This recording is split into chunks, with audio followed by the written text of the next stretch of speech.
അല്ല, ഞാൻ ഐസർ എന്നുള്ളൊരു പോയിന്റ് ഓഫ് വ്യൂവിൽ പറയാം. ഇപ്പൊ ഇവിടെ വന്ന 3 പേരും ഫിസിക്സിന്റെ ആൾക്കാരായിരിക്കും അല്ലേ? ഓക്കെ. അപ്പോൾ ഒരു പകുതി മുക്കാൽ ആൾക്കാരും ഐസറിൽ വരുമ്പോൾ ഫിസിക്സ് എടുക്കാനായിരിക്കും വരുന്നത്. ആസ് ലോങ് ആസ് ഞാൻ കണ്ടതിൽ വെച്ചിട്ട്. പിന്നെ ബാക്കി പകുതി ബയോ ആയിരിക്കും. ഓക്കെ. പിന്നെ അവിടുന്ന് നിങ്ങൾക്ക് 1.5 വർഷം എന്ത് വരും? ബേസിക്കലി എല്ലാ സബ്ജക്റ്റുകളും പഠിക്കാനുണ്ടാവും.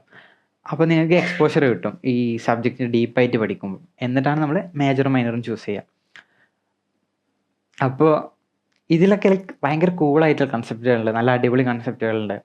ചില ടോപ്പിക്കുകൾ നമുക്ക് ഭയങ്കര ഡീപ്പായിട്ട് പോയി നോക്കാനൊക്കെ തോന്നും. പക്ഷെ സമയം കളയരുത് അതിലൊന്നും.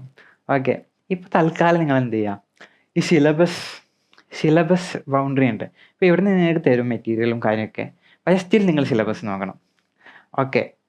എന്നിട്ട് എന്നിട്ട് എന്ത് ചെയ്യണം? ആ സിലബസ് ബൗണ്ടറിയിൽ മാത്രമേ പഠിക്കാൻ പാടുള്ളൂ. ഓക്കെ. അതിൻ്റെ പുറത്തേക്ക് തൊടണ്ട.